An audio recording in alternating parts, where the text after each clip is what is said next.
시청자 여러분 안녕하십니까? 경인 지역의 주요 뉴스를 모아 전해드리는 일간경기TV 투데이샷 시작합니다.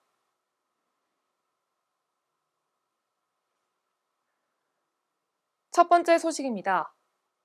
경기도가 오는 22일부터 실시간으로 예약하고 탑승 가능한 공공버스 간편 예약제 시범 서비스를 시행합니다.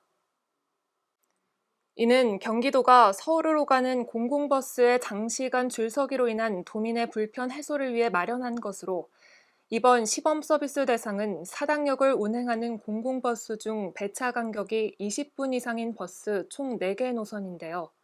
공공버스 간편 예약제는 경기버스 정보 애플리케이션에서 사당역으로 오고 있는 버스 도착 예정 시간과 예약 가능 좌석수 등을 확인한 후 희망하는 버스를 쉽게 예약 가능하도록 설계됐습니다. 경기도는 공공버스 이용객 줄서기 불편 감소 등 간편 예약제 효과를 면밀히 분석해 향후 사당역 왕복형 전체 노선으로 서비스를 확대할 계획입니다. 인천 송도 아암 물류 2단지 화물주차장 입지와 관련해 인천시가 인근 지역 교통안전 정책을 강화하는 등 지역 주민 안전 강화에 나섰습니다. 인천시는 오늘 주민 교통안전과 경관 개선 종합대책을 발표했는데요. 먼저 화물주차장 인근 주거지역 화물차 출입 통제를 상반기 중으로 앞당겨 실시하기로 했습니다. 어린이 안전을 위해 단속 CCTV 확대 설치와 스쿨존 3곳의 제한 속도도 오는 28일 열리는 교통안전시설 규제 심의 후 즉시 하향 조치할 방침입니다. 안영규 부시장은 앞으로도 지역 주민들의 요구사항에 귀 기울여 주민들이 우려하고 걱정하는 사항이 보완될 수 있도록 최선을 다하겠다며 주민 안전을 최우선으로 생각하는 정책을 추진하겠다고 밝혔습니다.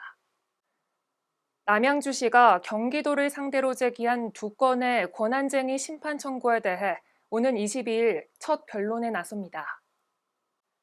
권한쟁의 심판은 국가기관이나 지자체 사이의 권한을 두고 다툼이 생기면 헌법재판소가 헌법을 해석해 분쟁을 해결하는 제도인데요. 남양주시는 지난해 7월 경기도가 재난기본소득을 지역화폐가 아닌 현금으로 지급했다는 이유로 특별조정 교부금 배분 대상에서 제외하자 헌법재판소에 권한쟁의 심판을 청구했습니다.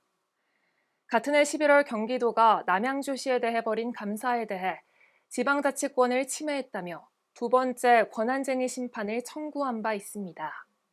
22일 첫 변론에서 남양주시는 대리인 변론과 더불어 조광한 시장도 출석해 권한쟁의 심판 청구 취지 등에 대해 직접 진술할 예정입니다.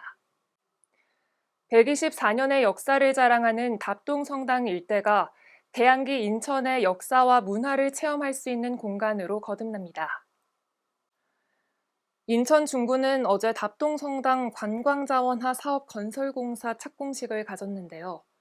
착공식에는 박남춘 인천시장과 국회의원, 인천교구청 등 관계자 80여 명이 참석했습니다. 중구는 우선 답동성당을 가리고 있던 건축물을 철거해 시가지에서는 보이지 않았던 성당의 모습을 드러내 존재감을 부각시킨다는 계획입니다. 또 전면 광장과 연결된 부지 상부를 시민광장과 녹지가 어우러진 휴게 공간으로 조성합니다. 지하 공간에는 211면 규모의 주차장을 건설해 이 일대를 찾는 관광객과 천주교 신도들에게 제공할 방침입니다. 경기도가 약사 면허 없이 사무장 약국을 운영해 10억 원을 챙긴 일당을 적발했습니다. 경기도 특별사법경찰단은 2017년 2월부터 최근까지 용인과 화성 등에서 사무장 약국을 불법 운영한 A씨와 약사 면허를 빌려준 80대 약사 B씨 2명을 약사법 위반 혐의로 불구속 입건했는데요. A씨는 매달 450만 원에서 600만 원씩 약사 B씨에게 주기로 하고 그의 이름을 빌려 약국을 운영한 것으로 조사됐습니다.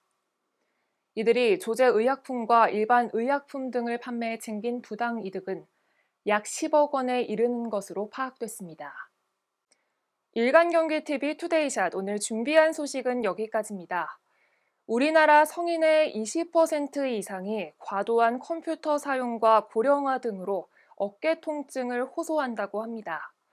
평소 간단한 스트레칭으로 어깨의 유연성만 꾸준히 길러줘도 사전에 통증을 예방할 수 있다고 하는데요.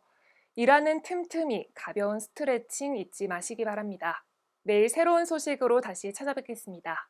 시청해주신 여러분 고맙습니다.